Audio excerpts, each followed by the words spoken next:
హితము పలికిన తుమ్మెద. తుమ్మెద పదాలు మినీ కవితల కవితా సంపుటిపై సమీక్ష. సమీక్షకులు శ్రీ కొత్తపల్లె సీనుగారు.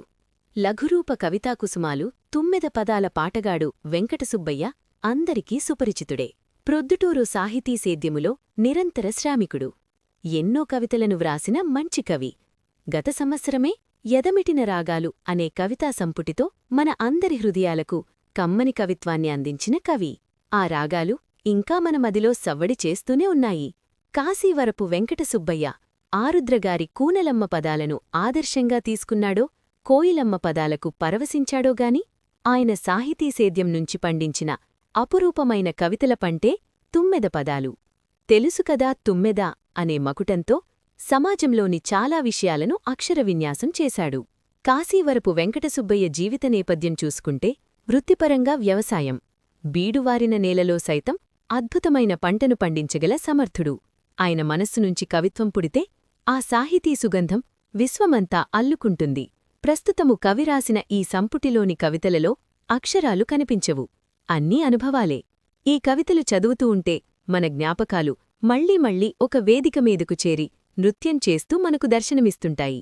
ఏ కవిత చదివినా ఏదో తెలియని జ్ఞాపకమే, ఎక్కడో చవిచూసిన అనుభవమే.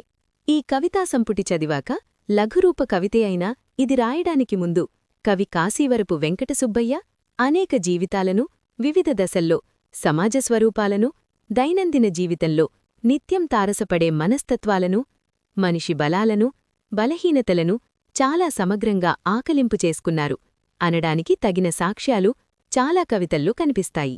కాశీవరపు వెంకటసుబ్బయ్య ఈ కవితలు రాయడానికి సాధారణ మాటలు చాలా స్వేచ్ఛగా, తన ఇష్టం వచ్చిన రీతిగా, తన మనసులో చెలించిన భావాన్ని అక్షరాలుగా పేర్చాడు అనిపిస్తుంది. ఈ సంపుటిలో మొత్తం 136 కవితలున్నాయి. అందులో 15% కవితలు తెలుగు సామెతలతో నడిచాయి.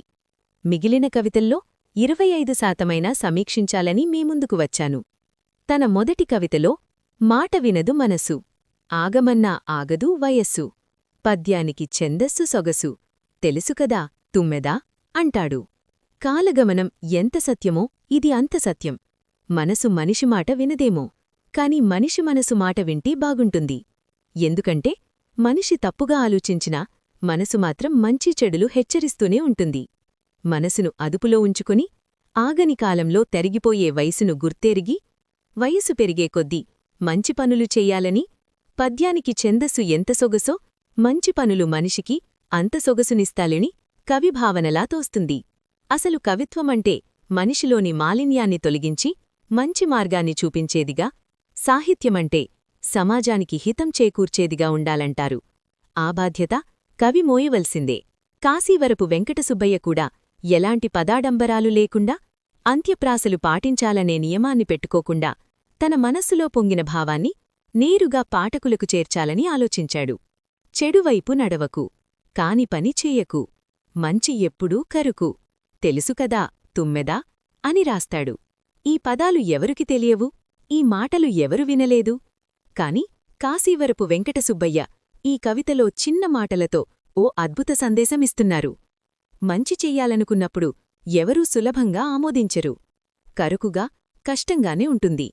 అయితే ఎంత కష్టం వచ్చినా మంచిని విడవ్వద్దు, సమాజానికి జనానికి నష్టం కలిగించే ఏ పనీ చేయవద్దు అని హితబోధ చేస్తున్నారు.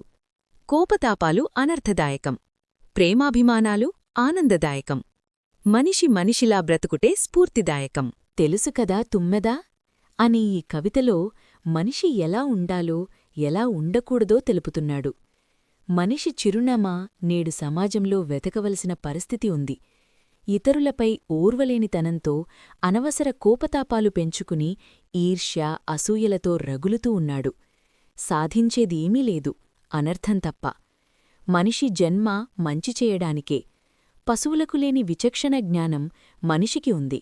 కాబట్టి మనిషి మనిషిగా బతకాలి అని కవి కాశీవరపు వెంకటసుబ్బయ్య గట్టిగానే చెప్తున్నాడు.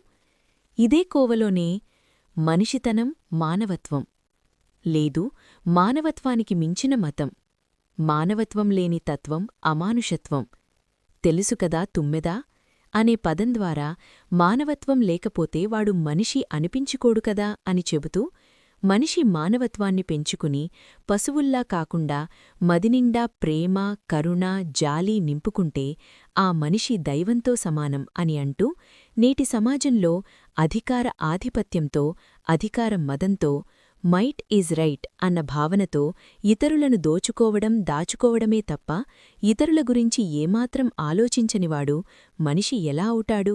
రాక్షసుడు తప్ప.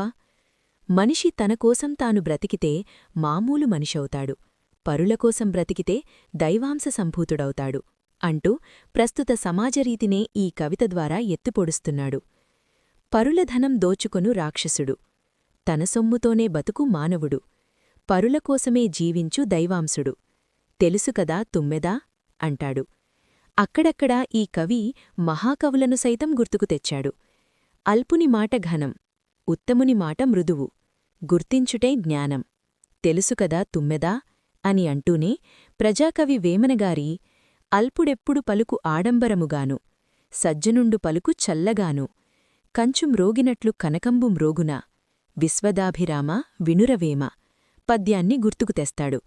అదేవిధంగా వెనకా ముందు చూడక మీసం మేలెయ్యకు, ఆపై బలం చాలక వెనుకడుగు వేయకు, అందరితో అవమానాల పాలవకు, తెలుసుకదా తుమ్మెదా అనడంలో అనువుగాని చోట అధికుల మనరాదు, కొంచెమయ్యుండుటెల్ల కుదువగాదు, కొండ అద్దమందు కొంచెమయ్యుండదా, విశ్వదాభిరామ వినురవేమ అంటూ వేమనను మన ముందు సాక్షాత్కరింపచేస్తాడు. సుమతీ శతకాన్ని కూడా వదల్లేదు.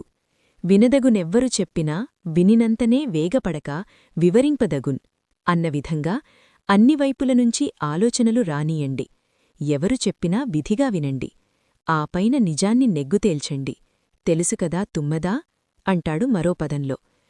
విజ్ఞతతో ఆలోచించటం, విచక్షణ కలిగి మసలటం మనిషికి మాత్రమే అందిన వరం, తెలుసుకదా తుమ్మెదా. విచక్షణ, విజ్ఞత అనేవి మనిషికి మాత్రమే అందిన వరం. ఈ వరాన్ని వ్యర్థం చేసుకోవద్దని హెచ్చరిక చేస్తున్నాడు. ఈ కవి తను చెప్పదలుచుకున్న విషయాన్ని నిర్మోహమాటంగా, నిర్భయంగా చెప్తాడు. అసాధారణ పనులు చేయు సాహసికుడు, సాధారణ పనులు చేయు సామాన్యుడు, సామాన్య పనులు చేయనివాడు అర్భకుడు, తెలుసుకదా తుమ్మెదా అంటూ సోమరిని అర్భకుడు అని నిందిస్తాడు. శ్రీశ్రీ చెప్పినట్లుగా కుదిరితే పరిగెత్తు, లేకపోతే నడువు, అదీ చేతకాకపోతే పాకుతూపో, అంతేగాని ఒకేచోట అలా కదలకుండా ఉండిపోకు అనే కవిత గుర్తుకురాక మానదు.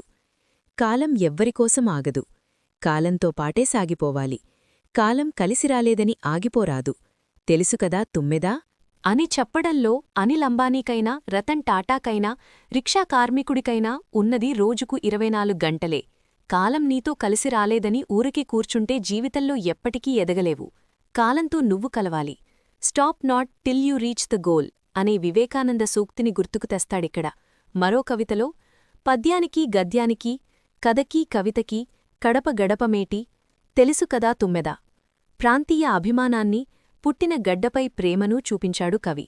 పైకి ఎదిరితే చూడలేరు, కింద పడితే లేపలేరు, ఇదే సమాజం తీరు, తెలుసుకదా తుమ్మెదా అంటూ నేటి సమాజపు తీరును, మనుషులను, మనస్తత్వాలను, కలుషిత గుణాలను నిరసిస్తూ వివక్ష, ఉపేక్ష లేనిదే ఆపేక్షితం, అభిజాతీయత, అస్పృశ్యత ఉండనిదే కాంక్షితం, కావాలి సమసమాజం, మన ఆకాంక్షితం, తెలుసుకదా తుమ్మెదా.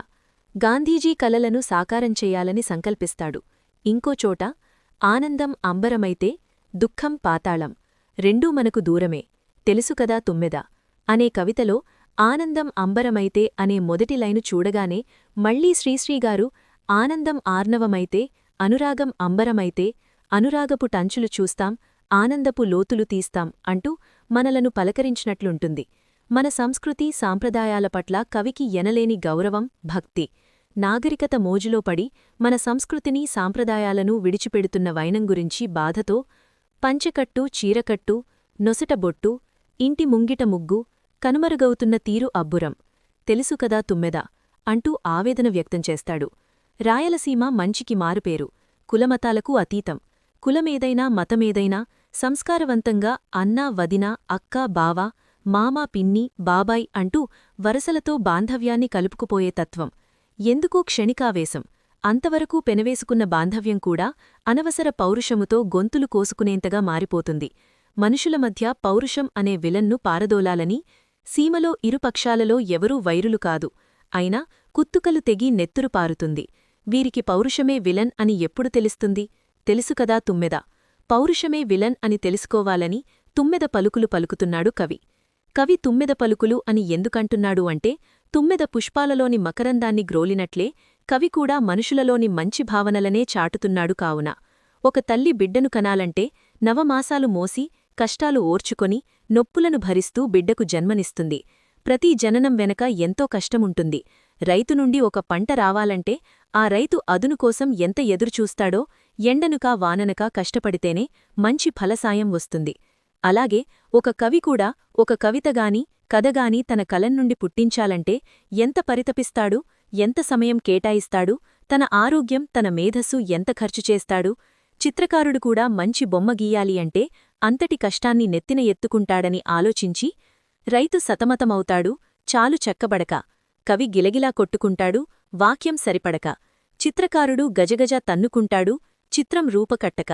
తెలుసుకదా తుమ్మెద అంటూ ప్రతి పనిలోనూ శ్రమను గుర్తించాలని భావిస్తాడు.